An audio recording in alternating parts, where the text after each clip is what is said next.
Captain's log, stardate 5470. The Enterprise is on routine patrol on the outer fringes of Federation territory, facing the intergalactic Gulf. We are preparing to terminate the patrol. Nothing unusual has been encountered. Log concluded. Captain?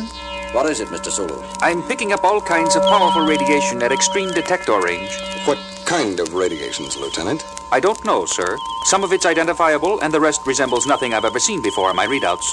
Check them yourself. Lieutenant Sulu is quite correct, Captain. The concentration of violent energies is extraordinarily intense. It resembles no natural phenomenon. Heading, Mr. Sulu? 308, 6 degrees, 000. Range? Range, Mr. Sulu. Closing, Captain, but the disturbances are so violent, I can't say for certain. 2 centers, possibly more, are involved. Very well. Change course to intercept. Lieutenant Uhura, sound yellow alert. Aye, Captain. Bridge to engineering. Engineering, Scott here, Captain. Scotty, we're heading for a violent energy disturbance of as yet unidentified origins. We may have to do some jumping about. Stand by. Ready back here, sir. Good. Bridge out. Range is still considerable, sir. Full power on the long-range sensors, Mr. Sulu. Wide screen if possible. Working on it, sir. We're getting something. What the? Most remarkable. What is it? I've never seen a ship like that before. Or of that size. What have you got, Mr. Spock? There are 2 ships, Captain. They are apparently engaged in combat with one another, employing numerous weapons I cannot begin to describe. The forces involved, each ship is putting out more destructive energy than 100 ships the class of the Enterprise. Yet both ships, while badly scarred, appeared to be intact. Each is at least 60 times our mass. Captain? Yes, Uhura. Sir, both ships are broadcasting on several frequencies. I can't decipher what they're saying. The universal translator doesn't recognize either language. The words are apparently directed at each other. Put it on the speakers, Lieutenant. Yes, sir.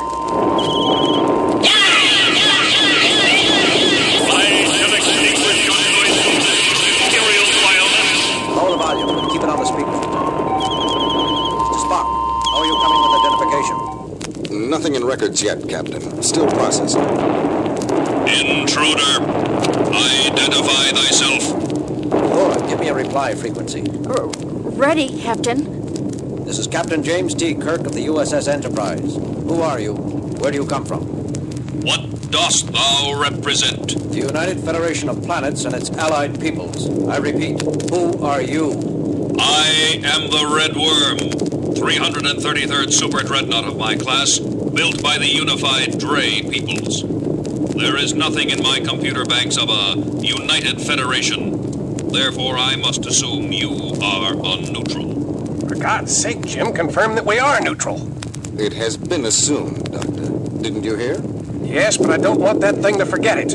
That's the biggest warship I ever saw. Except for the one it's fighting, of course. What ship? What ship? Identify yourself immediately! Uhura, did we just do that? This is a different frequency, Captain. The call is coming from the other ship. This is James Kirk, commanding the USS Enterprise, United Federation of Planets. We are... a neutral. Impossible! I, renderer of the Nex Empire, have declared that all who are not allied with me are friends of the unmentionable Dre peoples! Sorry, but we really are neutral. We have nothing to do with either the Dre peoples, as you call them, or the Nex Empire. Spock, what have you got on those 2 stellar civilizations? I've never heard of either of them.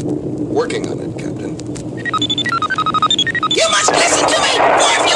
I call on you to surrender your... Signals have faded out, Captain. They appear to have forgotten us already. They're fully occupied trying to destroy each other. And I have information on both groups. What is it, Spock? Where are they? They are no longer anywhere, Captain. According to mythological records, both races have been extinct in our galaxy for over 150,000 years. And know thou that I shall fight for another 150,000 or 150 million until the last remaining vestige of the blasphemous Nax are eliminated from existence. Where are your officers? Who am I speaking to? Which member of the crew? Crew? Officers? We of the Nax carry on for our builders and nesters! No less we of the Dre, infidel. Did you make a of that, Mr. Spock? I think there can be no doubt, Captain, as there is nothing in the records to indicate that either race was immortal. We must surmise that the crews of both ships have been dead for at least 150 millennia, and the war has been carried on all this time by the computer minds of these two ships. Incredible. Well put, Doctor. Both ships have apparently survived on their own initiative, continuing to carry out the last orders of their living masters, repairing themselves, modifying their own structure, constantly developing new weapons and new defenses, each hunting for a crucial advantage over its opponent. Yet it seems they are evenly matched. All very interesting, Mr. Spock, but at the moment I'm more concerned about their present course. If they keep traveling in the direction they are now, they'll enter densely populated Federation space within a few days. They've elected to regard us as neutral, for now. They may not treat other Federation shipping, the Federation world, so politely. Uhura, give me dual broadcast frequency for both vessels. Ready, sir. Enterprise to combatants. Enterprise calling combatants. Listen, you two. You can reduce each other to Masons if you want.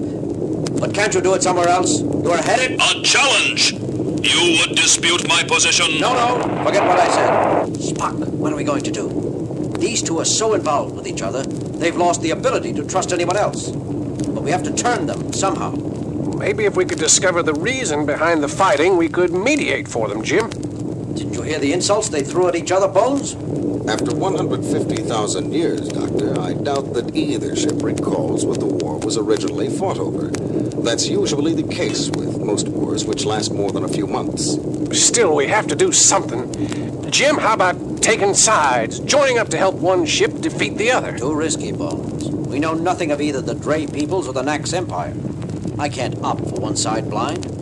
Besides, I doubt that the Enterprise would make one bit of difference for either side, considering the kind of energy weapons they're using. I doubt that our phasers and photon torpedoes could so much as irritate either vessel. And it could get the Enterprise blown clear to the Magellanic Clouds. Just the Enterprise, maybe. But suppose we convince them we can call on several thousand ships the size of the Enterprise. A thought, Doctor. Except that we cannot call on several thousand ships. We cannot even call immediately on 3 or 4. True, Spock. But they don't know that. It's worth a try, Bones. Uhura, sound red alert. To the red worm of the Dre peoples.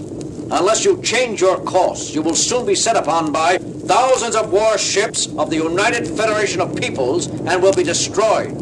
And Renderer of the Nax Empire. Unless you break off and disengage from this sector, 10,000 cruisers of the UFP will appear to volatilize the last remnant of your empire.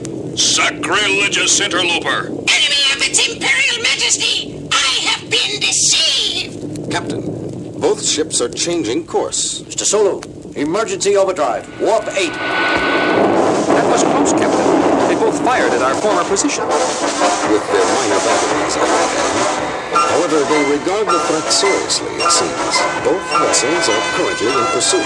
Sulu? They're not closing, Captain. They're still too busy fighting each other, but we're not pulling away from them either. Good. I don't want to lose them. Yet. Kirk here. Go ahead, Mr. Scott. Captain, how long are we going to run at Warp 8? We've got full deflector shields up, too. We can't maintain this kind of shielding and this speed for too long. I know, Scotty. Hang together down there a while longer yet. We'll do what we can, Captain. Scott out. Well, Bones, we got them to change their course. We're headed away from Federation-inhabited worlds now.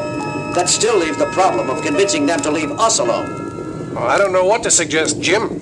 I didn't get that far. Great. Mr. Spock? I don't know what to suggest either, Captain. At this point, the crucial issue appears to be whether or not... A trick! I see through you now. There is no such thing as a united federation of planets. It was a low ploy of you, blasphemer, to attempt to fool me into assuming a weaker tactical position. You are quick, evil monster!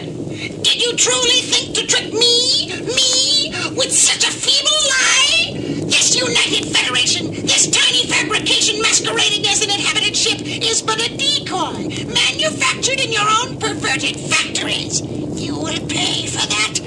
Die, social misfit! I shall extinguish your noisomeness, Imperial Bioness. They're slowing, Captain. We're pulling clear of them. Course, Mr. Sulu. Unchanged. They're still headed full speed away from Federation space. Well, what do you think of that? Did you hear, Jim? They've decided that the Enterprise is a trick. The Red Worm thinks we're a trick of the Renderer, and the Renderer believes we're a decoy cooked up by the Red Worm. Each computer has been battling the other for so long they can no longer trust anything. It is so in all extended wars. Truth is the first casualty, and the last wound to heal. Mr. Sulu, set in a course for Starbase 14.